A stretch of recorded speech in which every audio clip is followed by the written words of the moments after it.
building for a Century Village community. 4 people in the facility were injured. 2 of them had to be hospitalized. They're listed in stable condition. There's no word tonight on what caused the woman to lose control of her car. She was not hurt. A Green Acres woman is making a desperate plea to the community for someone to step forward and save her husband's life. The man is fighting leukemia and is in desperate need of a bone marrow transplant. The problem is his insurance won't pay to find a donor. News Channel 5's Jamie Holmes is standing by live from West Palm Beach with more on this story. Jamie? Laurel, this woman has nowhere else to turn, and put simply, if she doesn't get help, her husband will die. My husband's my best friend. We've been married 17 years. We have 2 kids. My husband's a fantastic father. He has a child with special needs. You know, it's like losing a best friend and a husband all in one. Nadira Marino is trying to be strong for those 2 kids, for her husband, for her own sanity. I take it day by day because my family has so much special needs, and it's been very hard. 42-year-old Victor Marino has leukemia. That's what's killing him. What's standing in his way is Medicaid. Doctors say a bone marrow transplant will save Marino's life, but his wife says the insurance won't pay to find a donor. The testing for the patients, they actually transplant for the patient that is going to donate, and all of that is not covered. Now the Coalition for Independent Living and the South Florida Blood Bank are stepping in to help. They're trying to find donors who will give blood, which will then be used to determine if they qualify as potential donors. If they do, it's a procedure that could save a man's life. The odds is that he can live a pretty healthy, normal life if he gets his transplant. Without a bone marrow donor, Victor will surely die. A husband of 17 years, a father of 2, and a man with a woman's undying love. I hope that they'll find it in their heart to realize this is a gift of life to someone, and that they will come forward and be tested. And here's what you need to know to help. If you are Hispanic, you are the most likely to be able to help in this situation, so you're urged to step forward. This Saturday from 10 a.m. to 2 p.m., the South Florida Blood Bank will hold a blood drive to help out the Marino family. The address is 6800 Forest Hill Boulevard. That is just west of Jog. If you need better directions, you can call the Coalition. The number there at the bottom of the screen, 561-966-4288. This is a very simple process. Basically, all you're doing is you're giving blood. Your information will then be taken and used, and you'll be contacted if you can be a potential donor. Live in West Palm Beach, Jamie Holmes, News Channel 5. All right, Jamie, thank you. A documentary filmmaker is in Palm Beach County this week, previewing her film on Florida's election debacles. Out of that outrage came a conviction that this shall never happen again. Laurel Greenberg spent 3 years making Trouble in Paradise. The film shows how the elections of 2000 and 2002 affected the lives of 5 residents. She says the elections polarized people politically in a way they'd never been before. An average citizen suddenly stepped forward to try and make a difference. Trouble in Paradise is being screened in Belle Glade tonight at 7 at City Hall. It's also being shown tomorrow at 12:30 at the Lake Worth campus of Palm Beach Community College. Florida Lieutenant Governor Tony Jennings is joining the fight for a statewide. Computer users should too. Computer security experts are careful not to glorify the people behind these attacks. To them, it may be a game, but it is a crime, and it's costing the business world billions of dollars a week. In Washington, I'm Tracy Potts, News Channel 5. On Wall Street, Jim Sackett, Laurel Sauer, Storm Team meteorologist Steve Weigel, and Ben Becker, sports. Well, it seems several South Florida schools have figured out a fun way to teach math. They turn to artists to make lessons more engaging. News Channel 5's Jamie Holmes joins us now with more on this approach to creative education. Jamie? Laurel, this group is in 26 schools in Palm Beach County. Every day, an artist from their group is in a classroom, teaching kids in a whole new way about those topics we dread the most. Because a gram won't help you when you're measuring life. It's hard to believe studying millimeters and miles can actually be fun. It's not that hard, 2 cups in a pint, 2 pints in a quart. But the Center for Creative Education has found the right angle. We all can't learn by having somebody talk at us, and we have to figure out how to get kids engaged in the act of learning. 183,000 times The group employs local artists who work with teachers to find fun ways to teach otherwise boring topics. For these fifth graders at Windbrook Elementary, that means a game of dress-up, I know the perimeter of every block I walk. where a London street cop has to figure out the perimeter of her beat. Oh, it's all about engaging. It's all about getting the kids to dive in to both feet. Windbrook Elementary has been part of the program for 4 years, and the school is convinced it has helped them move up to an A school on the FCAT. Teaching is essentially acting. So when you meld the two together, it's a natural process. The Center for Creative Education has taught more than 60,000 kids from grades K through 12. In turn, they also employ 40 full-time local artists. We're back in Cockney again, Ashes. All in all, it's not a bad way to spend a day learning, even if it is something as dreaded as the metric system. It's the best job in the world. You know, it really is. Don't go crying to your teacher when you forget the name, just sing this song. All right, this program depends on grants and donations to continue operating. If you're interested in making a contribution, you can call 561-687-5200. And if you're interested in this program coming into your child's school, simply contact your principal. Live in the newsroom, Jamie Holmes, News Channel 5. Jamie, thank you. And teach teenagers and 1658.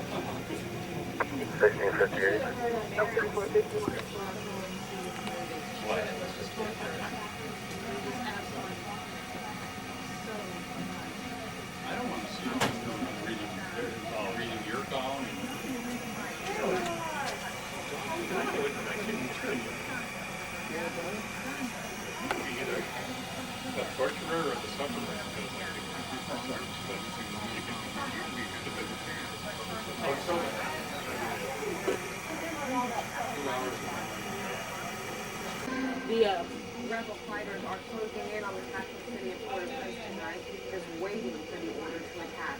As they move in, nations and foreigners are moving out. Presidential candidate John Kerry is urging President Bush to name Florida Senator Bob Graham as special envoy to Haiti to find a peaceful solution to the violence. Drew Levinson is at the United Nations tonight where pressure is mounting. Haiti's president stepped down.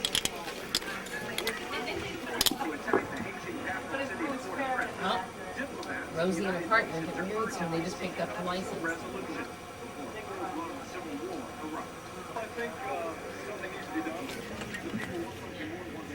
What they have right now is a nation crisis. Streets are lined with debris. Many businesses.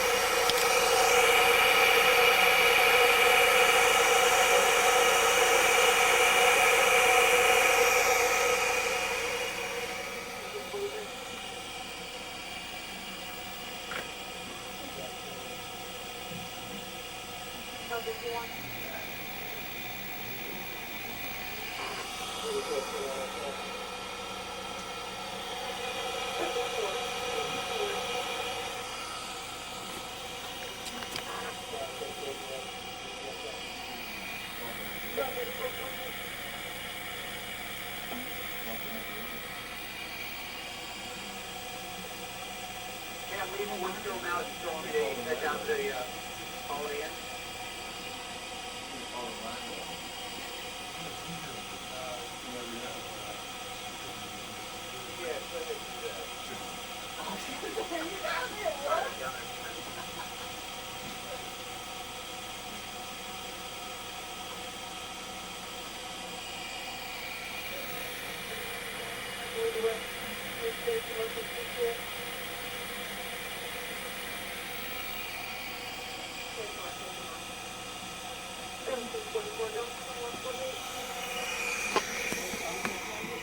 I am having gobs of fun with this camera.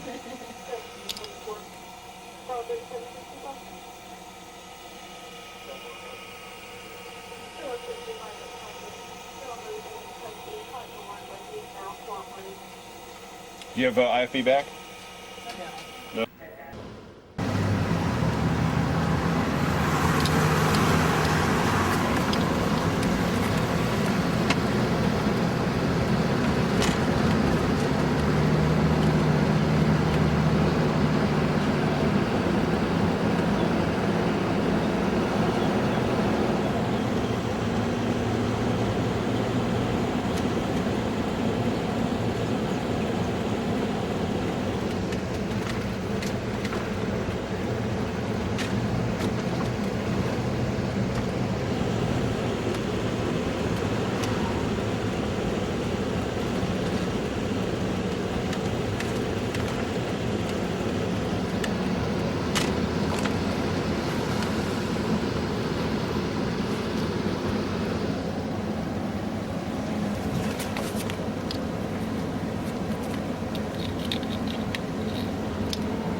Iris Guzman, I'll have the story coming up.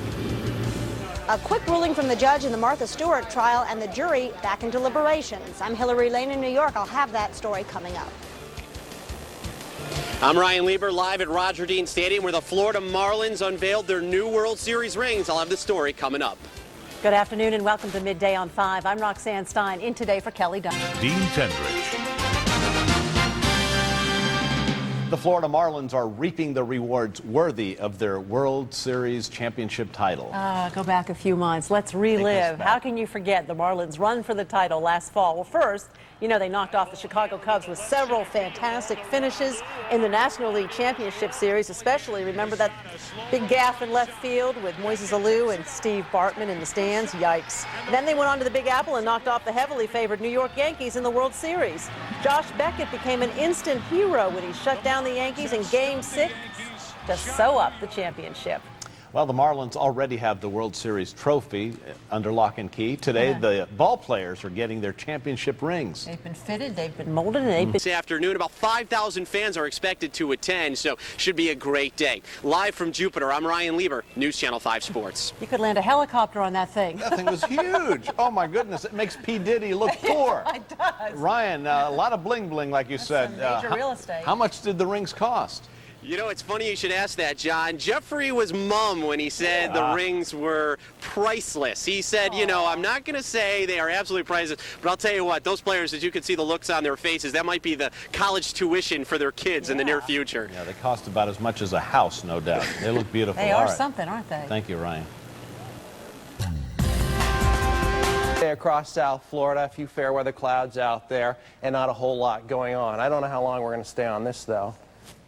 Is he going to pop up? No, I don't think so. All right, let's take a look. Oh, there he is, right there. All right. Doing a little dance, hanging onto the screen. Looking good. Looks like he's enjoying the sunshine. I think he's making a web, to be honest with you. Looks like he's having one. There he goes. Creepy crawlies out enjoying the Florida sunshine today. All right, Digital Doppler 5, quiet. No. September 11th attacks in his political ads. Also, talk about baseball diamonds. Wait till you see the diamond-studded rings Florida Marlins players are getting for their World Series win. And that's next on News Channel 5 at 5.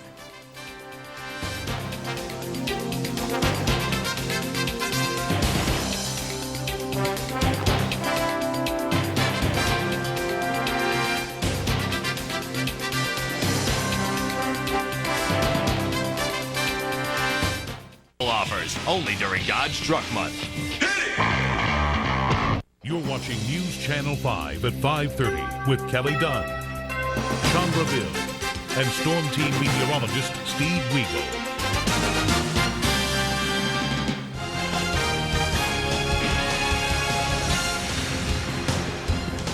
The World Series champion Florida Marlins are kings of the baseball diamond. And to see their World Series rings, to put it simply, they look like they're worth a king's ransom. News Channel 5's Ryan Lieber joins us now with a close-up look. Ryan? Chandra, Tanya, of course, the Marlins shocked the world last year with their improbable World Series victory over the New York Yankees. Today, the team got its reward as they unveiled their World Series rings. Owner Jeffrey Loria showed off the new jewelry during a news conference today. The ring is 14-karat white gold with yellow gold inserts, 240 stones, 228 diamonds, 13 rubies, a rare teal diamond, and 120 grams of gold. These don't come cheap. Any questions? I really wanted to create something spectacular for these players. These players did a magnificent job. They brought the community together down here in South Florida last spring and summer, and especially in the fall with the World Series, and they deserved what they got. They certainly do. The players will get the rings on April 10th against the Phillies, and I'm sure they're looking forward to it. Live in the newsroom, Ryan Lieber, News Channel 5 Sports. That is a large ring. Stocks settled back near their starting point today. The Labor Department reported only 21,000 new jobs were created in February, way below expectations. I want it here, and it just makes me excited just about being here. One day after playing the role of visitor in Fort Lauderdale, the Florida Marlins came home to Roger Dean Stadium today to take on the Orioles in their home opener. And Omar Dalla on the hill for the Birds would pick it up in the first inning. Luis Castillo, the drive to left field down the third base line. That's going to bring home Juan Pierre, and just like that, the Fish take a 1-0 lead. Second inning, Brad Penny making his spring training debut, and Melvin Mora is going to go down looking. Marlins win 6-0. Their second game of the year. Before today's contest, the Marlins unveiled their new World Series rings. Team owner Jeffrey Loria fashioned the jewelry for the media as manager Jack McKeon tried it on for size. But will the skipper give his ring to his family or hold on to it for himself? You put this outside where No, I'm going to keep it. Give it to anybody. Just got to be careful wearing it in New York or Chicago or someplace like that on a subway. If I do that, I'll need 3 or 4 bodyguards. Good idea. Here's some numbers on the Marlins rings. It's 14-karat white gold with yellow gold inserts. There's 228 diamonds, 13 rubies, a rare teal diamond to go along with 120 grams of gold. It's not cheap. Laurel is salivating right now. A-Rod, Now we should go down here. Algunas de las noticias más importantes esta semana. Yo soy Tanya Rogers. Que tengan buenos días. Gracias, Tania. Y seguimos aquí en el programa porque tenemos una invitada muy... Emergency room. Call 653-5708 to record your question or email it to askthedoctor@scripps.com. Once again, the doctor will be in Wednesday at noon. Mel Gibson's religious epic topped the box office charts this weekend. The Passion of the Christ spent its second week at #1. The film brought in $51.4 million this weekend. And coming in second, Starsky and Hutch with just over $29 million. Ben Stiller and Owen Wilson star as the cops from the 1970s TV show. Hello. And at #3, Hidalgo made $19.6 million. It's getting actually decent reviews, Starsky and Hutch. Starsky and Did Hutch. you see Yeah, it? it was silly. It just seems silly. It was silly. I can't believe it made $29 million. But good. Only the beginning. Live from WPTV. This is Midday on News Channel 5. Florida voters are headed to the polls today. How are electronic voting machines holding up in Palm Beach County? I'm News Channel 5's Jay Cashmere. The story in a live report is straight ahead. I'm Brooke Hart in Washington. As primary voters head... They're not taking any chances. But as Florida voters head to the polls today, there's criticism over the new voting machines that were expected to rid the state of ballot controversies. News Channel 5's Jay Cashmere joins us live from West Palm Beach now with more. Jay? John, that criticism is being put to rest this morning. According to Palm Beach County Supervisor of Elections, Teresa Lepore, the electronic voting machines are working properly with just a few expected bumps in the road. Lepore visited several precincts this morning since polls opened at 7 a.m. Here at Century Village in West Palm Beach, voters we spoke with handled the machines with ease. The only confusion that we are hearing was, one, the look of the ballot. A couple precincts were slow getting used to just a Democratic presidential primary ballot without Republican and other parties. Another concern we heard from voters, some were not able to vote in this presidential primary, and according to Lepore, that's because they were not registered Democrats. Now keep in mind, unless you were voting in one of 11 municipal elections in Palm Beach County, you must be a registered Democrat to vote in this presidential primary. Overall, though, these machines have been put to the test already. Teresa Lepore told us the machines have been used in over 100 governmental and state and special elections, and the few glitches don't appear to be computer error. Everything is going very, very well. The few bumps in the road we've had, it's been human error. This is I think our 6th place we've been, and everybody's doing fine with no problems whatsoever. Now the polls will close at 7 o'clock tonight. We'll have a complete wrap-up of Election Day starting at 5. Reporting live in West Palm Beach, I'm Jay Cashmere, News Channel 5. Thank you, Jay. Peterson is in custody after a shooting at a Boca Raton Walgreens turns deadly. We'll tell you what happened. Then voters cast their ballots today in Florida's presidential primary. Did Election Day go smoothly? Hear from Palm Beach County Supervisor of Elections, Teresa Lepore. And uncomfortable conversations. The guy came to see her, he jumped out of the car and shot her. Suspect attempted to flee the area. We apprehended him up on I-95 without incident, and he's right now in our custody. Police arrested Larry Williams roughly 10 minutes later. You're looking now at shots from Chopper 5. Police say they caught up with Williams just north of Yamato Road on I-95. Business owners in this area who say they were very shocked by the incident. This was a relatively quiet neighborhood, and they were very surprised when all of this took place. Now, coming up at 6, we'll... News Channel 5. Today, Florida voters are casting ballots in the Democratic presidential preference primary and local elections. Palm Beach County Election Supervisor Teresa Lepore visited several precincts this morning and greeted workers and voters. Electronic voting machines are being used, and so far there are no major problems to report. The only sticking point of the day appears to involve poll workers who mistakenly gave the wrong ballots to some Democratic voters. Instead of primary ballots, they were given ballots for the municipal elections being held today. And they're used to going Democrat, Republican, everybody else, other parties. And it's just that little bit of change that they're not used to. Even though they were trained, they were a little confused the first half hour or so this morning. And not in everyone, it was just a couple precincts. The polls close at 7 o'clock tonight. We will have continuing coverage throughout the evening. Coming up on News Channel 5 at 5:30, we'll have a live interview with Teresa Lepore for more on the day's voter turnout. Then at 6, we'll have reaction from voters on those new electronic voting machines. And after the polls close, considering putting Mohammed on trial again in case his conviction or today's sentence are overturned on appeal. From Manassas, Virginia, I'm Steve Handelsman, News Channel 5.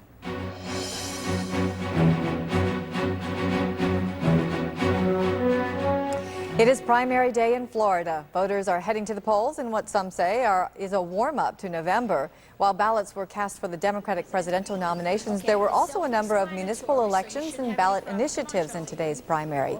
News Channel 5's Jay Cashmere joins us live from West Palm Beach with Palm Beach County's Supervisor of Elections. Jay? That's right, Chandra. In just about an hour and a half, polls will be closing, and then this spot, the elections office, will become the spot to catch up to. And to find out more about how things went today, let's bring in Teresa Lepore, Supervisor of Elections. Teresa, I know you've been asked this question 1,000 times today. How are things going?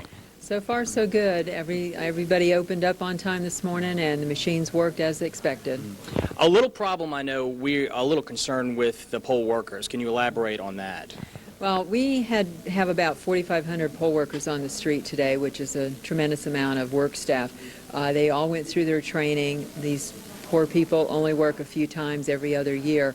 But we understand that there were some problems, and anytime you involve humans in the process, you're going to have some bumps in the road, if you will. But it'll be a learning experience. Some of those that really made some serious mistakes will not be asked back, and the others the training will be reinforced in those particular areas. And just to elaborate more on some of those mistakes, I understand some of the voters received wrong action cards to plug into the machines. Is that correct? Right. All registered Democrats in the county were eligible to vote. We also had municipal elections in 11 municipalities. So the poll workers in those municipalities had to determine if they were a Democrat, they got Democrat and city, or if they were any other party affiliation, they only got the city ballot. And some of them had gotten confused and mixed the two up. And unfortunately, the voter didn't tell the poll worker that they had the wrong ballot up there until after they had cast their ballot, which at that point is too late. Well, at least the machines work this time, so that's great. Teresa Lepore, thank you very much for joining us now. Again, polls close in about an hour and a half, 7 p.m. We'll have complete coverage throughout the next few hours. I'm Jay Cashmere reporting live in West Palm Beach. Guys, back to you. Thank you, Jay. Investigators say a brutal... The area with a lot of smoke. It is primary election day in the state of Florida, and so far, so good. That's the best way to describe voting in Florida's Democratic presidential preference primary, which is underway right now. Voters around the state began voting at 7 a.m. this morning. In Palm Beach County, people used electronic touch screens to cast ballots. Voters did not encounter many problems, but some poll workers did. News Channel 5's Jay Cashmere joins us live from the Palm Beach County Supervisor of Elections office to explain what happened. Jay? Well, Laurel, in about an hour, all eyes will be on this office as the counting begins. And today, Palm Beach County opened up their new electronic voting equipment. And while all eyes were on that equipment, it needed to be on certain poll workers. How's things going? Good. Nice and smooth. Good. Right. No problems. It was the most popular question of the day, coming from Palm Beach County Supervisor of Elections and the media. So was it easy for you? Oh, yeah, easy. It was? No problems? Yes, no problems. It's just a matter of touching the screen, which candidate you want, and just go from there. Very simple, it's cut and dry. $4,000 electronic voting machines plugged in for another election. The system already has been used over 100 times as a replacement for old punch cards, a method which created the 2000 debacle. Considering last time, yes, great. It was simpler than I thought it was. Push next. Here's who you voted for. Cast your ballot, please. From precinct to precinct, it seemed low voter turnout of 12% was the biggest problem, until this. Showed my ID, my voter's card, and she looked at my wife's name, which is above mine, and gave me a Republican card. Staunch Democrat John Vivian wasn't pleased when he found out he only half voted and couldn't vote for John Kerry. A poll worker gave him the wrong card to insert in the machine, which only allowed him to vote in the municipal election, not the presidential primary. Everybody makes a mistake, and that's fine, but I think they should have a way of correcting the mistake. An incident report was filed and several more calls came into our newsroom. Lepore said poll workers in municipal election precincts are using a different procedure this go-around to activate cards with just Democrats, and that has caused confusion. They're used to going Democrat, Republican, everybody else, other parties, and it's just that little bit of change that they're not used to. Even though they were trained, they were a little confused the first half hour or so this morning, and not in everyone, it was just a couple precincts. Thank you for coming. Oh, thank you. According to the elections office, minor bumps in the road are par for the course, but not enough to create another national problem. Got your sticker. Good, good. And the polls close at 7 p.m. Reporting live in West Palm Beach, I'm Jay Cashman, News Channel 5. Voters are also... Former MTV host Kennedy defends Senate anytime soon. Some of the best golfers are in South Florida this week to compete in the Honda Classic. That's right. They're gathering in Palm Beach Gardens, and News Channel 5's Laurel Sauer is there. Laurel? Hi, Jim and Chandra. Hello, hello. We are live from the Honda Classic, the elegant Mirasol Country Club in Palm Beach Gardens, the home of the new Honda Classic here. And this is our set. We're sitting in front of the putting green here out at Mirasol, so we can see a lot of activity with all the golfers and, of course, all the fans going by. And I'm joined by News Channel 5's Jay Cashmere. He's had the fun job of being a fan today, as well as a reporter, and running around the site with all his notes and checking it out from a fan's point of view. And what a fantastic day it was out here, Laurel. The weather was just absolutely perfect. The start of what's to come out here today for all the fans that were out here for the Pro-Am tournament. The Pro-Am tournament is great because it gives professional golfers a chance to tee up with local amateurs. And today, one local player got the chance of a lifetime to play with one of the world's top golfers. Gary MacArthur, seen here. He was one of a handful of local golf enthusiasts playing today with Davis Love III. MacArthur and fellow friends from Florida Power and Light teamed up to play with Love, and for many of these players, it is a dream come true. On the flip side, though, it is extremely intimidating. We followed MacArthur down the 18th fairway. Many corporations and sponsors pay a lot of money for this shot to go up against the best. It's really an up-close look at the top professional golfers who they see every week on TV. And for Gary MacArthur, it was a pleasure, and here's what he had to say about playing with Davis Love III. What did I say on the first tee? I was more nervous than I was on my first date, so it was awesome. I mean, he's obviously a fabulous golfer, and get to play with him for 18 holes, you can see why he does so well. And he's a true gentleman, so he definitely represents the game of golf in a way that exceeds anybody's expectations. How'd you end up today? I was horrible. I was terribly uninspiring, but I don't think he bogeyed a hole today. I think he had several birdies. He carried the team. Did you learn something today? Any tips out there? Just how bad I really am.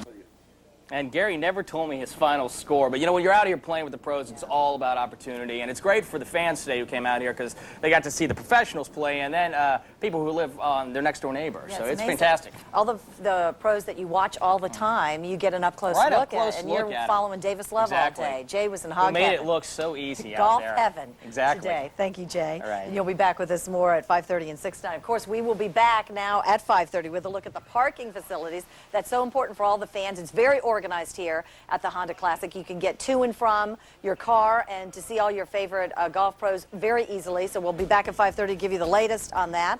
Also, remember, tonight at 7:30, we'll have our special Honda Classic show live right here from Mirasol Country Club in Palm Beach Gardens. You'll hear from the players. We'll have some special guests for you. And we'll also show you the holes that can make or break a player. Everybody's gunning for that $900,000 first prize. That's all for now from Mirasol. And now back to you, Jim and Chandra in the studio. Very good, Laura. We'll see you in just a little bit then. Yes, ma'am. Thank you. Tiny Tykes were dressed up. It's being played, of course, in Palm Beach Gardens, and that's where we find News Channel 5's Laurel Sauer enjoying the evening out there. Laurel?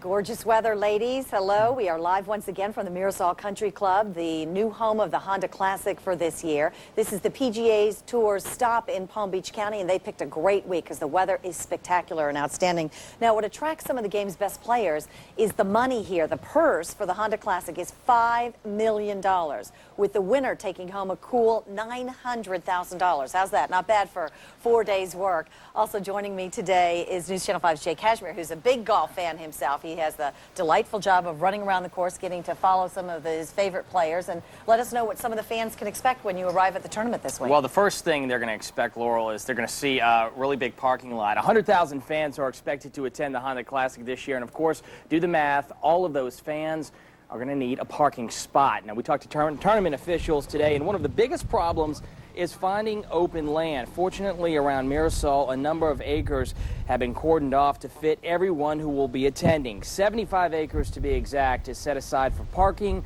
concession stands, skyboxes, etc., you name it. Just to give you an idea, NBC Network needs a 15-acre compound just to broadcast. So there is a game plan. When you come into park, you'll be parking in general parking.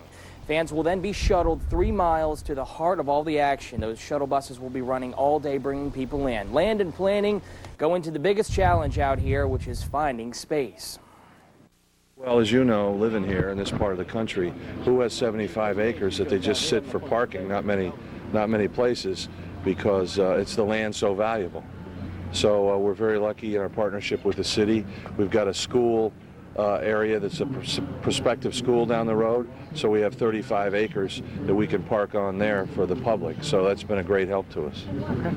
And the officials out here have done a dramatic, just a wonderful job of getting all this together. 32 years they've worked to make this happen, so it should go off very well. They've had a lot of experience, a lot of time to do this. And general parking is right off Hood Road. PGA is going to be the main artery. You want to take that. Right on Central? Right on Central, go to Hood Road, and all the signs clearly marked out there. It's very organized, very easy to Very get here, organized. so plan your weekend accordingly. You're going to love the weather.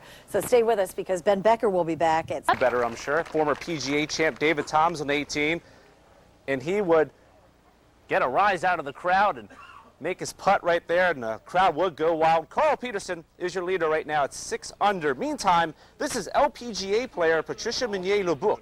The Jupiter resident is taking in the action. Now, you may remember Patricia. She was 6 months pregnant when she played at the LPGA Tour Championship at Trump's in November. She had a baby girl about a month ago and will return to action in April. But for now, she's just a proud mom. Many of those other stories take the other turn. Well, moving on to another topic in sports. It's a big golf day and a big day at the Honda Classic in Palm Beach Gardens. It's the first time the pros, took on the tough new course out there. News Channel 5's Chandra Bill is in Palm Beach Gardens tonight for that story and more golf coverage. Chandra. Well, thank you very much. We're at the Country Club at Mirasol, home of the Honda Classic. And, of course, the big buzz today is this brand-new course, as you mentioned, Laurel, and how the players are taking to it. Joining us now is a News Channel 5 sports director, Ben Becker. You've been with the players all day, talking to them out on the 18th. So how have they been doing? Well, it's really turned out to be much ado about nothing.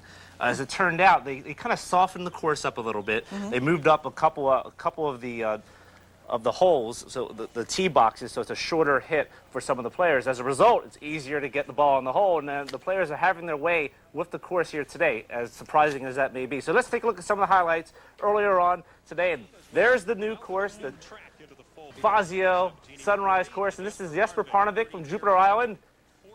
And look at that. Look at that shot. Puts it in there. Jesper is 6 under, 3 off the lead. Meanwhile, Jupiter resident Brett Quigley on 15, and he's going to drain that. And right now, your leader is Carl Peterson at 9 under. So again, Chandra, I mean, we came in talking about how this is going to be so tough. Guys are maybe 4 under, 5 under. What happened was the players complained so much about it. I think the tournament officials kind of said, okay, whoa, we don't want to scare these guys off. Let's make it easy on them the first day, and we'll see kind of how the course plays out. And I think we'll see as the tournament progresses that we'll see a more difficult course, a truer test. Plus, there wasn't a whole lot of wind out here today. Thank goodness for that. Yeah, well, Steve Weigel we'll talk about that later, I'm sure. Yeah, not a lot of wind. That's great for the players because they have very low scores. So all the players have smiles on their faces, but maybe they'll be a little bit more upset little challenging, more challenging course as this tournament progresses. But we'll have more coming up at 6 o'clock, and tonight on our special at 7:30, and we'll hear everything they had to say. But again, a lot of big grins. Well, glad they're taking to the course. It is the first day, but there's one guy in particular who's got more on his mind than bogeys and birdies. And for that, we turn to News Channel 5's Jay Cashmere now live. Jay?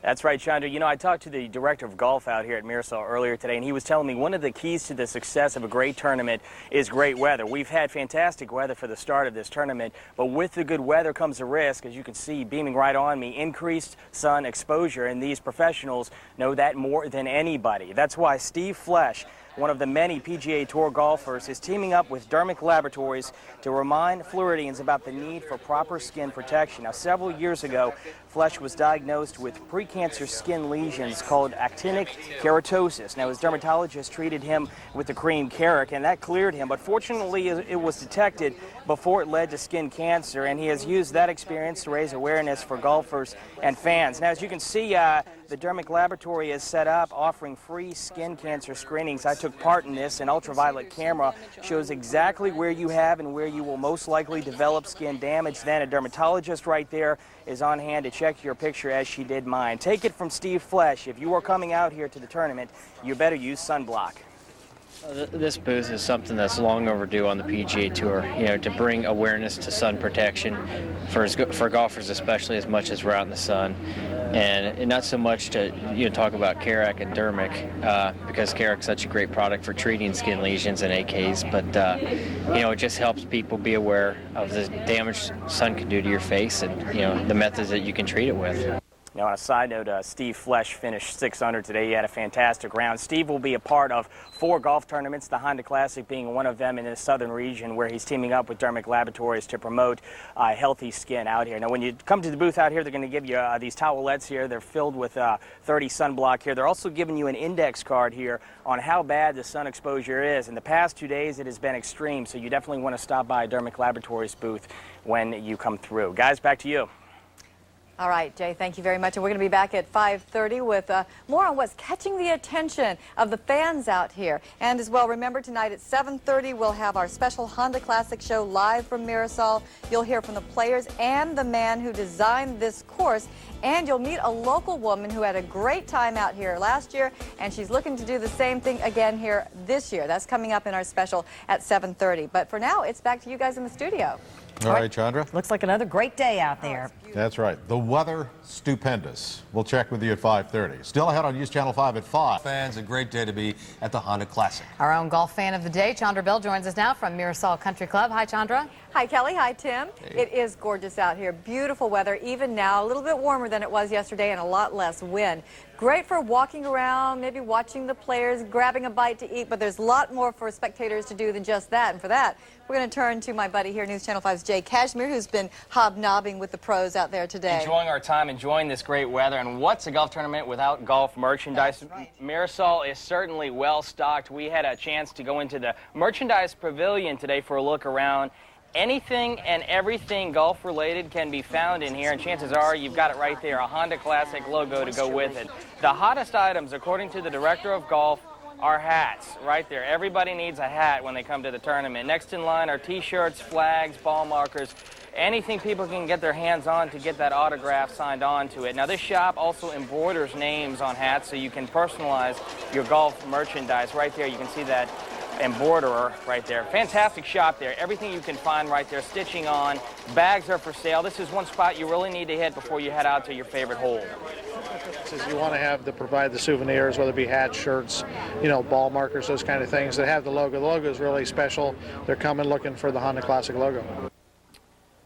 Now, Don told me $150,000 is made off that golf merchandise here, so that's a moneymaker for them. We walked about 5 miles today out there, and not only do you need that merchandise and the hats for autographs, you need it for the sun, the exposure. Oh, yes, that and sunscreen. And Definitely. You're right. You got to get your autographs, too. You got to have it on your personalized hat, so you can be cool. They have it all made for you, so. Thank you very much. Right. Now, Ben Becker's coming up at 6 o'clock with a look at the highlights as well as what the pros are saying about this course.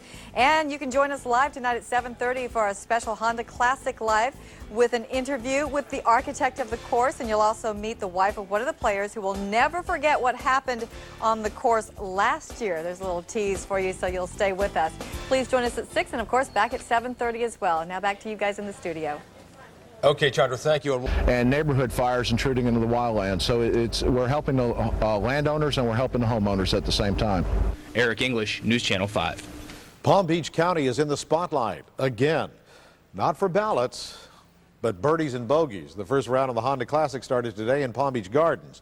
News Channel 5's Chandra Bill is at Mirasol Country Club in the Gardens area. And Chandra, the golfers and the fans have got to be happy with the conditions so far. Oh yeah, they're loving it. The weather just couldn't be better for the fans who are walking around here. But they're not the only ones who are watching it, because today officially started tournament coverage on the USA Network. So everybody across the nation got to watch it, especially the people up north. They've got to be envious of the gorgeous conditions here. This is really Chamber of Commerce, dream come true kind of weather. And it only gets better for Saturday and Sunday afternoon when NBC will be showing the golf here in Palm Beach Gardens. That starts at 3 o'clock. Be surprised if they put a little moisture on them. Chandra, what about the fans who are following the golfers? How is it out there for them?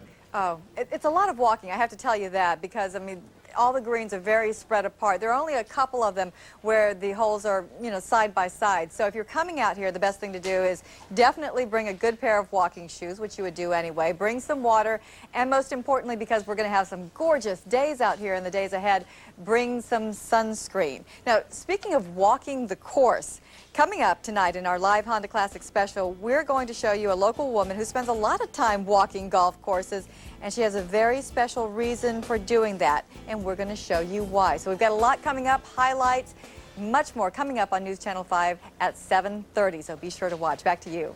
Chandra Bill at the Honda Classic at Mirasol in Palm Beach Gardens. Thank you. Well, dozens of nurses dressed in scrubs converged on the state capitol. They sent more tonight on NBC Nightly News.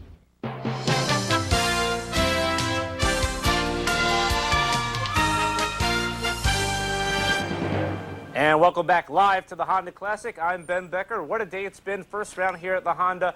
The players love it so much, they're still out on the course. Two groups remain out there, 5-hour rounds out here.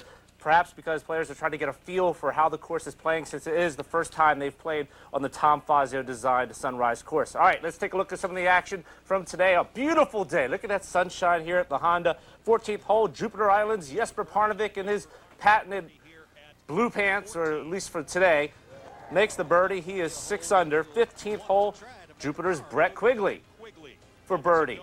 He did very well here last year and continuing that success this year. 15th hole, Carl Peterson for bird. And there it is. To the leaderboard we go. Carl Peterson is your leader. He's never won a PGA Tour event, by the way. Certainly leading the way, and all the scores very low.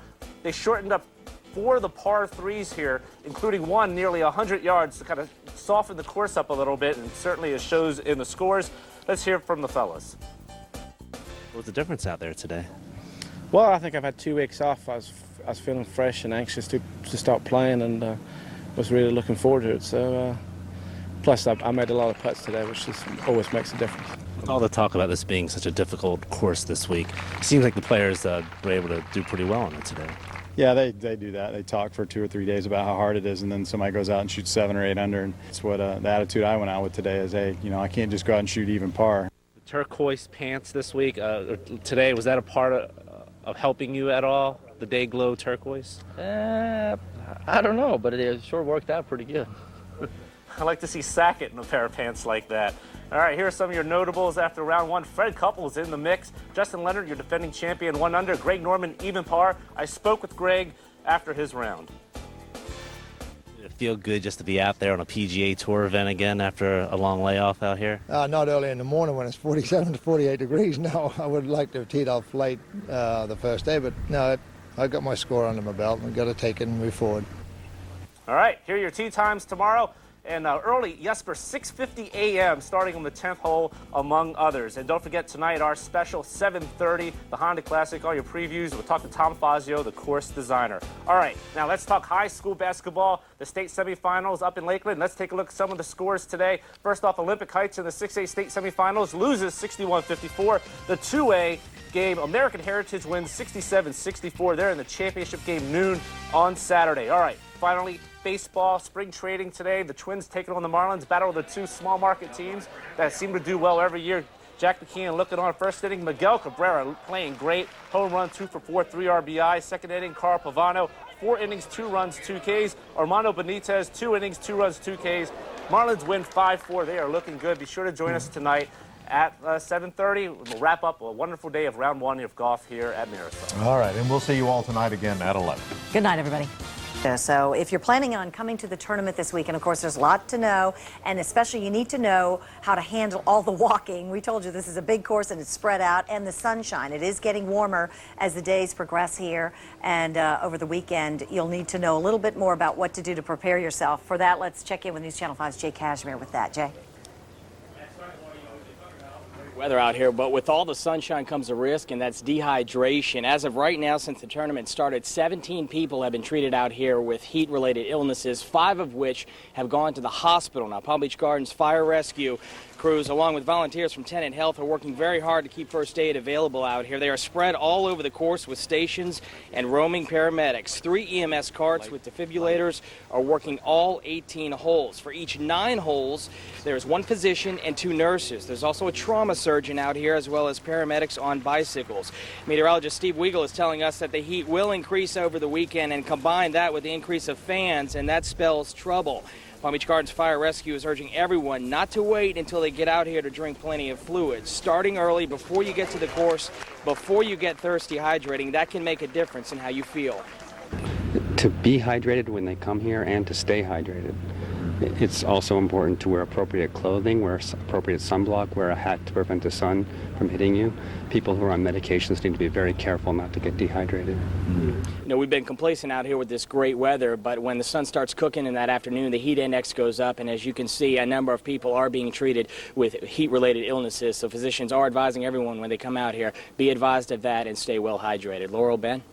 All right, Jay, good tips for us as always. The sun is strong out there. And of course, News Channel 5's Steve Weigel is here. Exciting. News Channel 5's Laurel Sauer is at the Honda Classic where the action is picking up. Laurel? That's right, ladies. We are back here at the Honda Classic at the beautiful Mirasol Country Club in Palm Beach Gardens. The players are just finishing up the course right now and all the tally. They're tallying up all the scores because this is a very big, important day. This is cut day. And pretty soon we'll find out who made the cut and who will be playing Friday and Saturday. But before you come out here for the weekend play, there are some things you need to know to get you through security. And for that, News Channel 5's Jay Cashmere is joining us, and he has some tips to help you get through security safely. Right. Laurel, security always a big issue anytime you have a major sporting event, and Palm Beach Gardens police have saturated this course. They are making sure the fans are very comfortable and safe, along with all of the players out here. Now, a number of officers will be stationed at various sites. Others will be on bicycles. They're really concentrating where the larger crowds are, and that's where they will be, making sure the environment stays calm without any problems. Now, golf, as you know, is one of those sports where silence is needed when it comes time to play, and that's why there are a number of rules you, the fans, need to know before you hit the course. Well, our biggest effort is to make sure everyone has a safe and festive time out here. There's a couple things we want them to be aware of when they come here. Initially, when they park, it's important that they don't leave any valuables in their car, secure the vehicle well. When they come in, we want them to have a good time, but certain things aren't allowed. Cameras, coolers, chairs that have slings with beverage holders aren't allowed, and these sleeves that hold the folding chairs aren't allowed, but the folding chairs themselves are allowed. No cameras, cell phones must be turned off. A lot of rules there to remember. As you can see right there, Palm Beach Gardens Police, just one of the many officers that are roaming this course day and night, ensuring the safety of all the fans and all the players. You know, those rules are very important, and they are being very strict about that.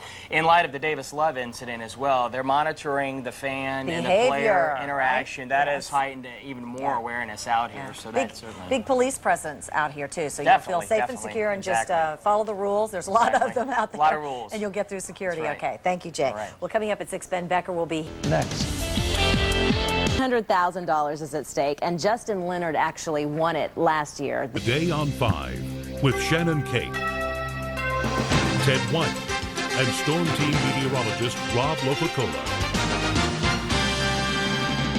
The final 2 rounds of the Honda Classic begin today in Palm Beach Gardens. For the players, there is a lot at stake. The winning prize is $900,000 that Justin Leonard, God bless you.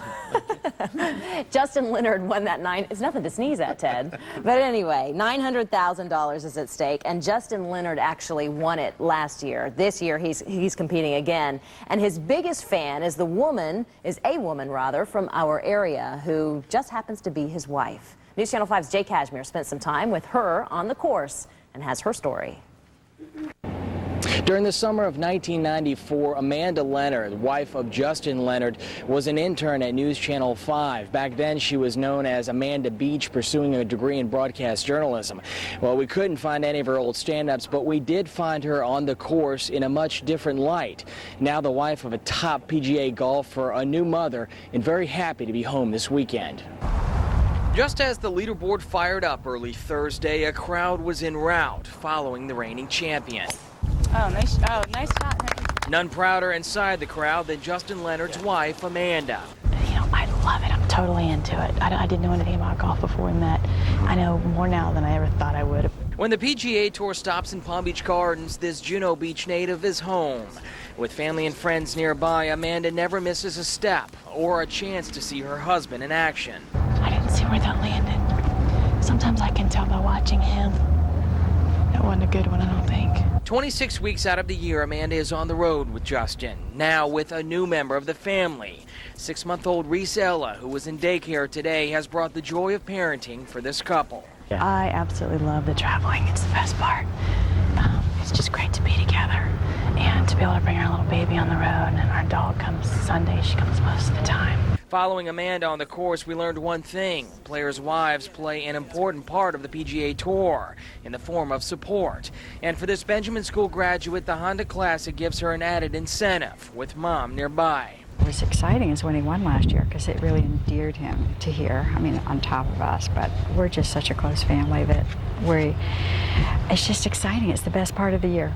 Amanda has her favorite courses in Hilton Head in Colorado, but there's no place like home, surrounded by the most important people in her life. It's amazing how the last hole can set the mood for the whole night. Yeah. And when it comes time for golf, being next to her man is a given. You know, Justin couldn't stand the thought of us being home and him being out on the road. Now, we literally had to remain quiet while we interviewed Amanda as she watched her husband Justin finish off his golf round. You can read more about Justin and Amanda in this year's souvenir copy of the Honda Classic on page 25. Reporting from the Honda Classic at Mirasol in Palm Beach Gardens, I'm Jay Cashmere, News Channel 5. Jay, thank you. And you have to love all of that whispering, right? You can see the 3rd round of the Honda Classic here on NBC and News Channel 5 beginning at 3 p.m. And then at 7, we'll have our special live Honda Classic show from Palm Beach Gardens with highlights, interviews, and analysis.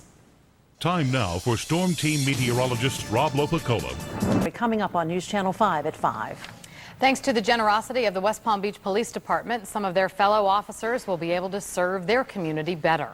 This morning, the West Palm Department donated 3 of its police cars to the South Bay Police Department. Police Chief Delsa Bush handed over the keys this morning after the City Commission unanimously approved the donation. This will definitely help with fighting crime in South Bay. Alligator mating season is here, and wildlife. When you think of a school mascot, a person in a costume usually comes to mind. While that may be true for some schools, one Palm Beach County elementary school is taking it a step further. As News Channel 5's education reporter Iris Guzman shows us, they now have the real thing. This is where the wild things are. Panther Ridge Sanctuary takes in unwanted, abused, abandoned big cats, and we give them a home for life. Panther Ridge is a nonprofit organization run on Judy Barron's 10-acre ranch in Wellington. Judy nurtures primarily panthers, but her gang of wild things includes a tiger, a leopard, and a serval. Food alone costs more than $30,000 a year, which is why Judy is always on the lookout for donors to help pick up the tab. CJ.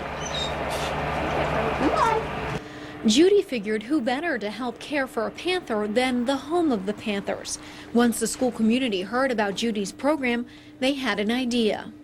There was a panther that we adopted and that we need to kind of bring money and save up so we can help our panther.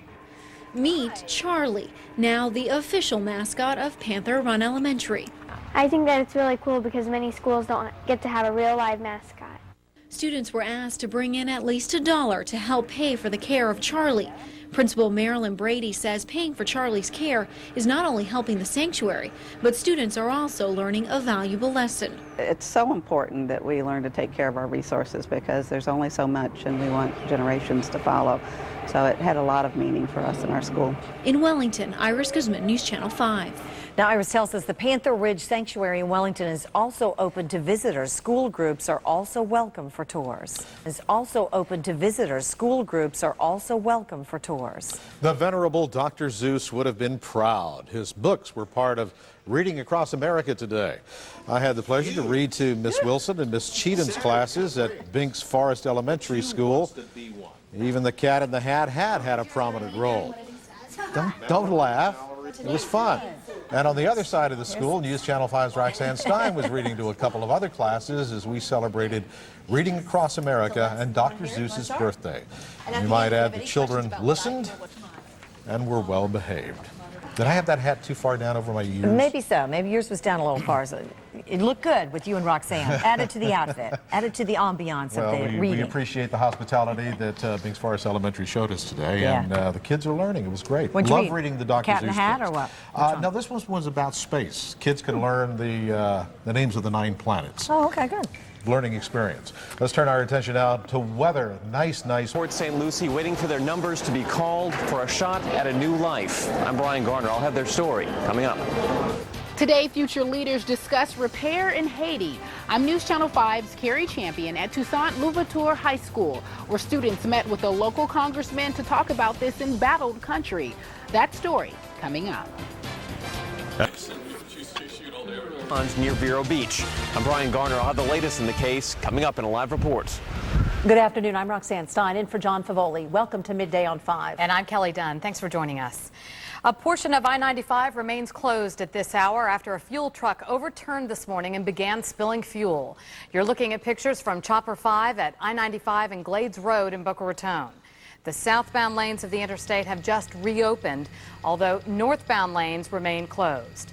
A hazardous materials team has been out all morning trying to clean up the fuel.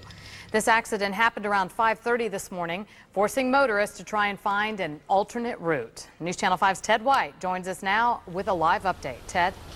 Good afternoon, Kelly. As you mentioned, it happened very early in the morning, well before the start of the morning rush, and it continues to cause a major problem. Take a look over here. This is Glades Road right by I-95. East and west are still causing major problems, bottle-to-bottle traffic, bumper-to-bumper, and creating a bunch of problems. I-95, as we mentioned, is still shut down northbound of Glades Road, and it is far from over. The tanker overturned and spilled 3,000 to 4,000 gallons of fuel northbound I-95. It's been shut down all morning. Bottom line, drivers have had to pack a lot of patience, but it has not been easy. It gets worse. Late this morning, crews were working on trying to transfer the remaining fuel to another tanker and had to shut down I-95 south at Yamato Road. Simply put, traffic everywhere, not a place to go, but some drivers, emotions are running high. No, I need to go to work, and I'm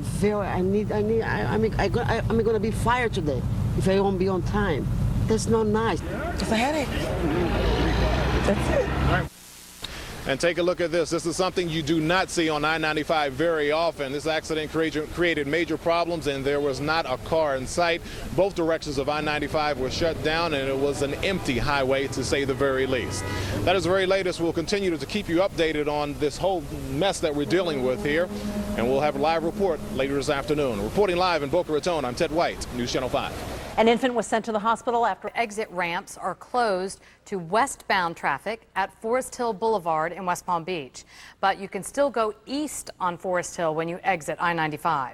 Here's the reason for the ramp closures. Construction is underway on the railroad tracks. It's part of a tri-rail improvement program. Again, westbound Forest Hill is closed just west of the interstate. The area is expected to reopen next Monday at 6 p.m. Deputies in Indian River County from South program means means more detours on the roads while construction is underway on the railroad tracks. The I-95 exit ramps are closed to westbound traffic at Forest Hill Boulevard in West Palm Beach. But you can still go east on Forest Hill when you exit the interstate. Again, westbound Forest Hill is closed just west of I-95. This area is expected to reopen Monday at 6 p.m. The State House has approved. Loy and Holmes Sound tonight. Thank you. The rain came down in sheets today in several parts of South Florida. Here's the view from Chopper 5 just south of Lantana as it flew through several low-level clouds. The intense storms quickly covered streets and added several water hazards to at least one golf course we flew over. Is the worst behind us? For the answer, let's turn to Storm News Channel 5. One of the oldest shopping centers in the West Palm Beach area is going to court. I'm News Channel 5's Carrie Champion. A business owner inside the Palm Beach Mall talks of discrimination. That story straight ahead. And now, the #1 news. A little different. Sanders will spend at least another night in custody. He is scheduled to appear in front of another judge tomorrow morning for his arraignment hearing. We're live at West Palm Beach. I'm Ted White, News Channel 5. All right, Ted, thank you. Also tonight, a Jupiter police officer is suspended without pay for allegedly using excessive force. An internal affairs investigation found that Sergeant Nikita Skopolidis hit Patrick Monty while he was restrained during an arrest at the Jupiter Yacht Club on December 29th. According to another officer, the prisoner was on the ground yelling profanities and interrupting Sergeant Skopolidis while he was talking. According to the internal affairs report, at that point, Skopolidis told the prisoner to be quiet and shut up, and that's when he hit him. Well, during the course of the arrest, it is alleged that Sergeant Skopolidis used excessive force. It's alleged that he slapped the suspect. The officer is scheduled to return back to work in April. There could soon be another vacant store in the Palm Beach Mall. After 5 years, Pro Styles Hair Salon says the Simon-owned mall won't renew its lease. The salon's owner says he can't get a straight answer about why he's being forced out. News Channel 5's Carrie Champion is joining us from the newsroom with more on this story tonight. Carrie? Jim, Anderson Montgomery says he's the only black-owned business in the mall, and although he doesn't have any concrete proof, he thinks that may be the reason why management wants him out. You're looking at undercover video from the Simon-owned Palm Beach Mall. A quick walkthrough before reaching our final destination reveals several merchant openings. Some would say a trend in recent years. Gazoots is another store that's leaving, several jewelry stores, even Mitchell's that is directly across from me has left, Walgreens left also, Mrs. Fields. It just hasn't been good in the last 5 years since the new management has came in. Earlier this month, Anderson Montgomery, owner of Pro Styles Salon, was served an eviction notice, which indicates Pro Styles' lease is terminated. But with so many mall openings, why remove dollars instead of maintaining them? I certainly think it's a discriminatory move, and I also think it's a bad business decision. Do you have a history? Is there a personal vendetta? I don't have nothing personal against Brian O'Leary in the mall. They've been good to us. I like where I'm at. But Simon denies the racist charge and issued this statement. As a matter of company policy, we generally do not make public comment on circumstances surrounding the departure of any tenant from our mall. However, we can tell you that we are confident that we have been fair, reasonable, and unbiased in all of our dealings with Pro Styles. But that's little consolation for Anderson, who claims to be a loyal merchant, even through the mall's toughest time. He's one of the few who stayed after the 1999 murder of a Chick-fil-A employee inside the mall's food court. And while he admits he's had minor financial struggles, it doesn't warrant an eviction. The community loves us. It's a great place. There's 13 people in there. A lot of mouths are being fed. You have 13 individual contractors that you're talking about just taking their business away that they have worked for. Anderson's battle, however, may soon become more than a war of words for the Palm Beach Mall. Community leader Bishop Harold C. Ray talks of an organized boycott. Certainly the potential of economic boycott. Many times that's the only way you can get their attention is to demonstrate the power of the dollar and or the lack thereof. Anderson supporters have petitions in place if they decide to boycott the mall, but the next step is to take this matter to court. Meanwhile, Simon Mall maintains that they have been fair and legally they are within their right to terminate any merchant lease. For now, reporting live from the newsroom, I'm Carrie Champion, News Channel 5. For the first time ever, the state Osama bin Laden's #2 man may be cornered in Pakistan. And more attacks in Iraq as the war's first anniversary approaches. We'll have the latest. 2 Palm Beach County high school students are arrested after setting fire to one of their favorite hangout spots. News Channel 5's Iris Guzman. I'll have that story coming up. And a fixture of I-95 as it develops on this brush fire.